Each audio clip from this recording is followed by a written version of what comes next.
इस समय जो हमारा नॉर्थ ईस्ट है, यानी जो हमारे 7 स्टेट्स हैं जो कि इंडिया के नॉर्थ ईस्ट में हैं, वो फ्लड्स और लैंडस्लाइड से काफ़ी अफेक्टेड हैं। इनफैक्ट अराउंड 1.6 मिलियन लोग जो हैं वो डिस्प्लेस हो चुके हैं, यानी इन फ्लड्स और लैंडस्लाइड्स की वजह से उन्हें अपना घर छोड़ना पड़ा है। और वो स्टेट्स जो कि इससे सबसे ज़्यादा अफेक्टेड हैं वो हैं मणिपुर और असम। जी हाँ, इन दोनों स्टेट्स के अंदर ही अभी तक लगभग 48 के अराउंड जो है लोगों की डेथ हो चुकी है। और शायद यही रीज़न्स हैं कि क्यों असम के अंदर जो अथॉरिटीज़ हैं उन्होंने हज़ारों लोगों को इवैक्यूएट किया है टू रिलीफ कैंप्स, ताकि जो डैमेजेस हुए हैं उनके घर को, जो इंफ्रास्ट्रक्चर डैमेज हुआ है, उससे उन्हें बचाया जा सके। और ये सिर्फ असम और मणिपुर तक ही लिमिटेड नहीं है, बल्कि नॉर्थ ईस्ट के बाकी स्टेट्स जैसे कि वेस्ट बंगाल, सिक्किम, अरुणाचल प्रदेश, नागालैंड, मिज़ोरम, त्रिपुरा एंड मेघालय, तो वो भी इससे काफ़ी अफेक्टेड है। लेकिन आज का जो हमारा वीडियो है उसमें हम असम के जो फ्लड्स हैं उनकी बात करेंगे, क्योंकि ऐसा नहीं है कि असम में पहली बार फ्लड्स आए हैं। हर साल वहाँ पे फ्लडिंग होती है, ऐसी सिचुएशन आती है, तो इसका कोई प्रॉपर सॉल्यूशन क्यों नहीं ढूंढा जाता? हर साल ये सेम सिचुएशन बनती है। तो अब हमें इस वीडियो के अंदर ये समझना होगा, एक तो ऐसा क्यों होता है, इसके क्या क्या रीज़न्स हैं और इसका क्या कोई सॉल्यूशन पॉसिबल है या नहीं। तो हमारे आज के वीडियो में हम असम फ्लड्स को जो है टारगेट करेंगे। लेकिन आगे बढ़ने से पहले मैं आप सभी से रिक्वेस्ट करूँगी कि प्लीज़ मेरे चैनल को लाइक, शेयर एंड सब्सक्राइब करें। मेरा चैनल नया है तो आपका सब्सक्रिप्शन बहुत ज़रूरी है।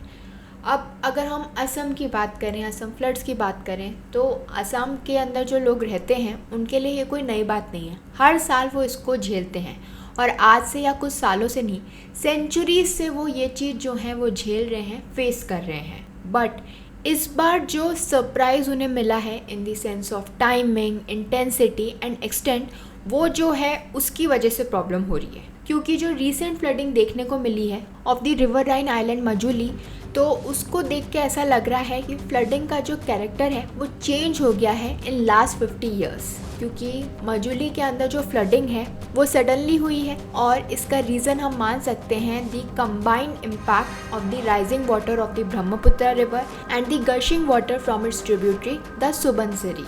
तो ये माना जा रहा है कि ये जो फ्लडिंग देखने को मिली है मजुली के अंदर, इस आइलैंड के अंदर, ये सडनली हुई है। और इसका इतना इम्पैक्ट का रीज़न है कि जो ब्रह्मपुत्र रिवर है उसके अंदर जो वाटर लेवल है वो राइज़ हुआ, साथ साथ उसकी जो ट्राइब्यूटरी है सुबनसिरी, उसकी वजह से। तो अब ये जो फ्लैश फ्लडिंग देखने को मिली है मजुली के अंदर, ये काफ़ी डेंजरस है as compare to the normal flooding. Flash flooding में क्या होता है, बहुत ही कम टाइम पीरियड के अंदर जो है फ्लड जैसी सिचुएशन बन जाती है। यानी जैसे 6 घंटे के अंदर अंदर एक्सेसिव रेन की वजह से ऐसी सिचुएशन बनना, तो ये काफ़ी प्रॉब्लमेटिक है। क्योंकि जो नॉर्मल फ्लड्स होते हैं, धीरे धीरे जब जो है पानी को लोग जो है उससे हैंडल नहीं कर पाते, तो वैसी सिचुएशन होती है।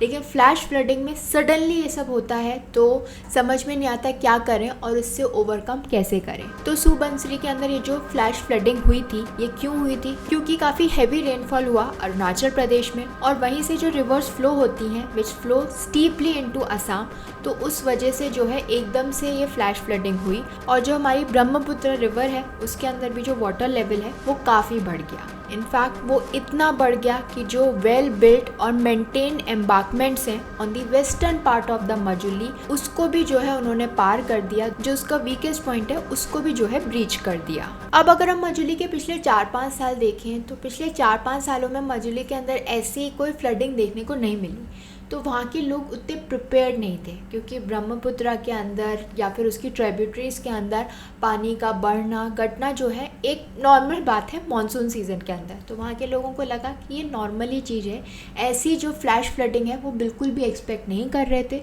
तो यानी वहाँ के लोग जो है इस तरीके के फ्लडिंग के लिए प्रिपेयर्ड ही नहीं थे। तो जब एक्सट्रीम रेनफॉल हुई, क्लाउड बर्स्ट हुआ अरुणाचल प्रदेश में, इनफैक्ट मेघालय के अंदर भी, तो वहाँ का ये जो रेनफॉल है और क्लाउड बर्स्ट है, ये रिस्पॉन्सिबल है for flooding in Assam in addition to the state's own rainfall. यानी असम के अंदर तो बारिश होती है, लेकिन अरुणाचल प्रदेश और मेघालय के अंदर भी जो बारिश हुई, जो क्लाउड बर्स्ट हुआ, और वो जो वाटर जो है ट्राइब्यूटरीज के थ्रू, रिवर्स के थ्रू जो है असम के अंदर पहुंचा।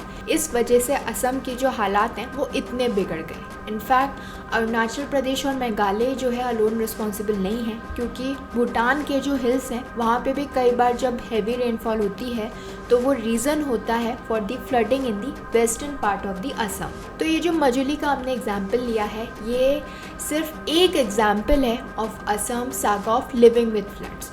अगर हम मोस्ट रीसेंट फ्लडिंग सीज़न की बात करें तो स्टेट के अंदर ये जो फ्लडिंग सीज़न स्टार्ट हुआ था वो स्टार्ट हुआ था 28 मई को, और इसका रीज़न था द रेनफॉल, जो कि रिजल्ट था from the remnants of the cyclone Remal. तो साइक्लोन रिमल की वजह से जो है असम के अंदर बारिश शुरू हुई और वहीं से जो है ये फ्लडिंग सीज़न स्टार्ट हुआ ऑन 28 मई।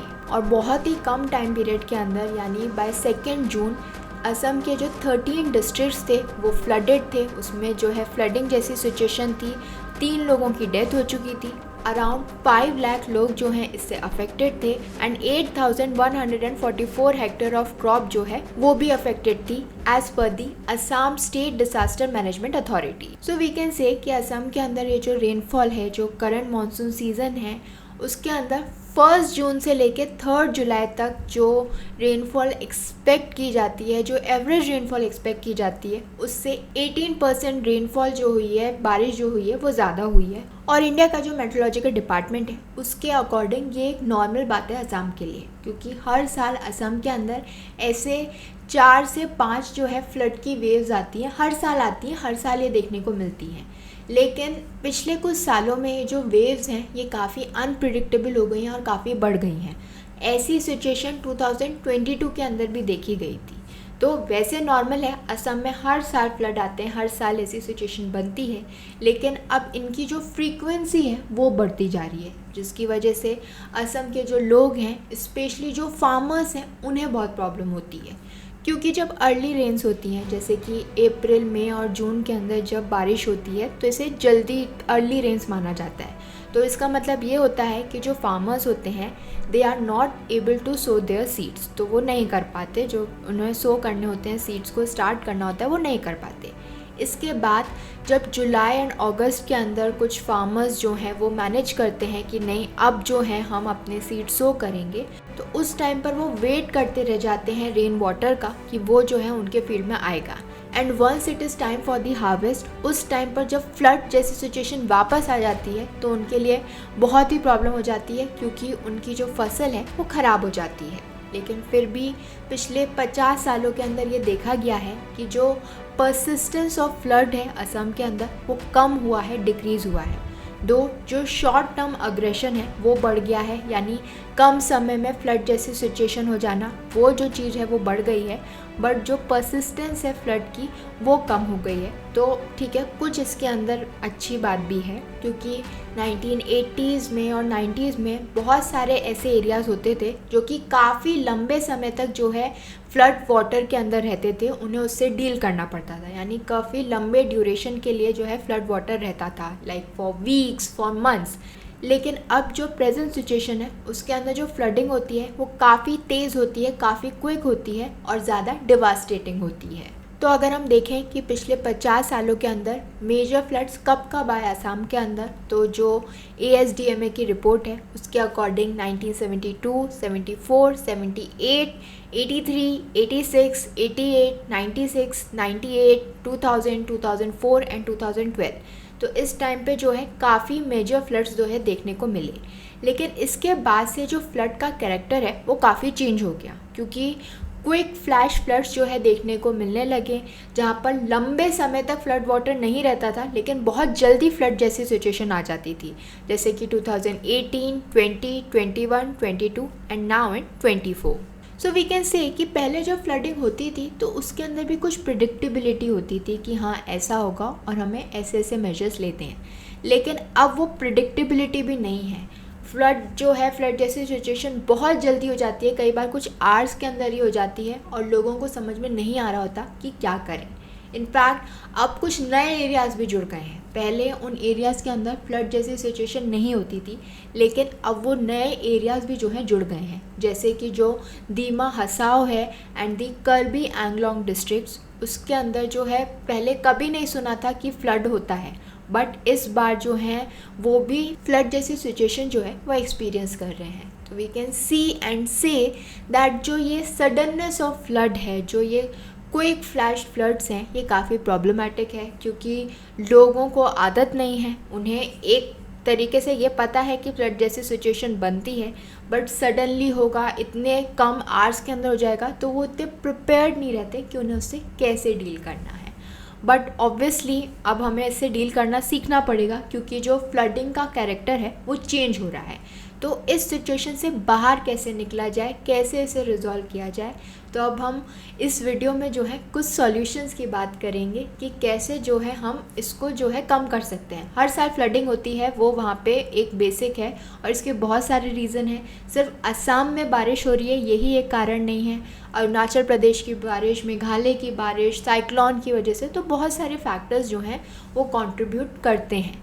बट फिर भी हमें कुछ ना कुछ सॉल्यूशन निकालना पड़ेगा क्योंकि ऐसे हम लोगों को जो है नहीं छोड़ सकते, लोग ऐसे स्ट्रगल नहीं कर सकते। तो अभी तक हमने ये तो समझ लिया कि क्या क्या प्रॉब्लम्स हैं और क्या क्या रीजंस हैं असम के फ्लड के, और कैसे जो फ्लड का कैरेक्टर है वो चेंज हो रहा है। बट अब इसका सॉल्यूशन क्या है, क्या हम इस इशू को रिजॉल्व कर सकते हैं?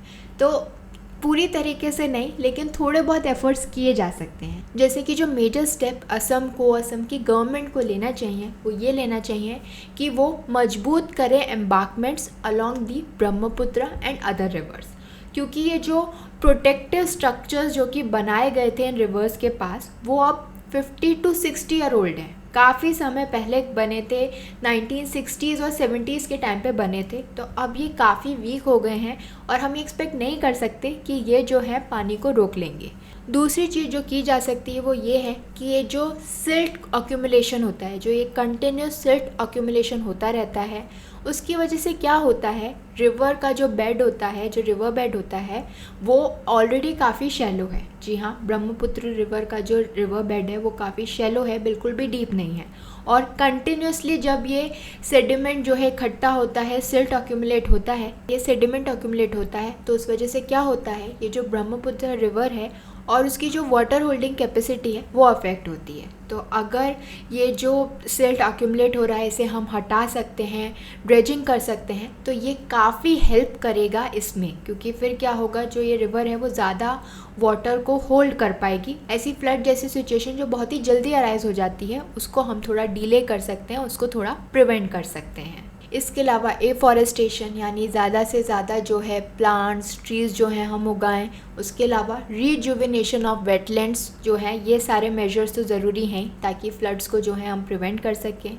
और एक चीज़ और, जो गवर्नमेंट है उसे इंक्लूड करना चाहिए river erosion in the admissible list of calamities, ताकि जो है ढंग से प्रॉपर असिस्टेंस मिल सके under the national disaster response fund और the state disaster response fund, क्योंकि ये भी एक बहुत ही प्रॉब्लमेटिक कैलामिटी है जिसके लिए हमें जो है फंड्स की ज़रूरत है, मदद की ज़रूरत है। तो जब तक हम इसे नेशनल डिज़ास्टर रिस्पांस फंड के अंदर नहीं डालेंगे, उस तरीके से नहीं समझेंगे, तब तक हम इस प्रॉब्लम को उस तरीके से जो है डील करना नहीं सीखेंगे, क्योंकि असम के अंदर, स्पेशली नॉर्थ ईस्ट के अंदर जो है ये हर साल का प्रॉब्लम है।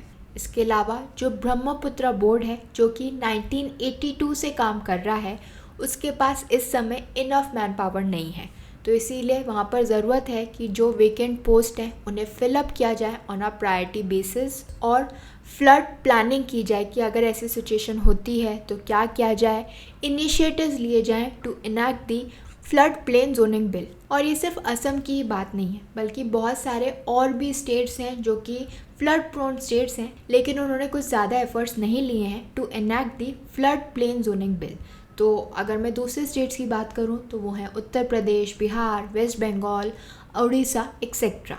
अगर हम इस फ्लड प्लेन जोनिंग बिल की बात करें तो ये जो बिल है ये क्या कहता है कि जो फ्लड प्लेन्स हैं उन्हें जोन्स में डिवाइड करो according to the flood frequencies, कि कहाँ पे किस एरिया के अंदर कितनी बार फ्लड्स आते हैं, तो उस हिसाब से इस फ्लड प्लेन को जो है डिवाइड किया जाए।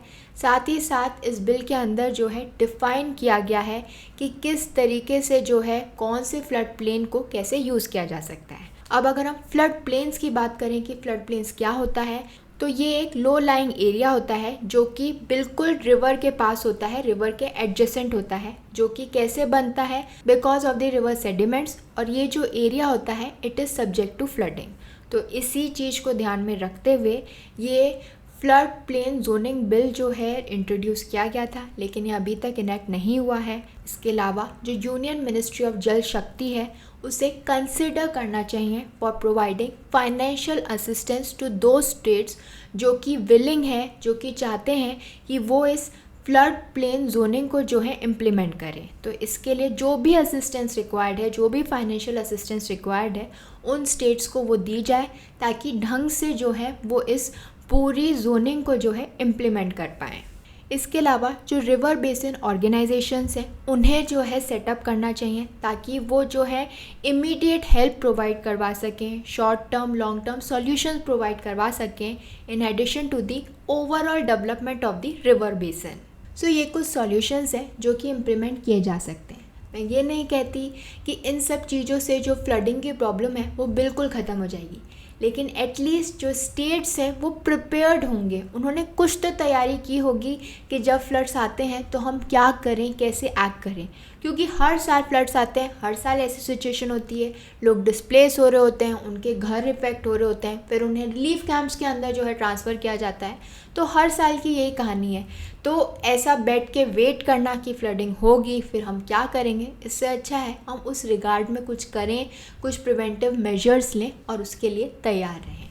आपका इस बारे में क्या सोचना है, और अगर आप फ्लड से अफेक्टेड हैं तो वहाँ पर क्या सिचुएशन है, कैसे हालात हैं, इसके बारे में आप मेरे साथ कमेंट बॉक्स में शेयर कर सकते हैं।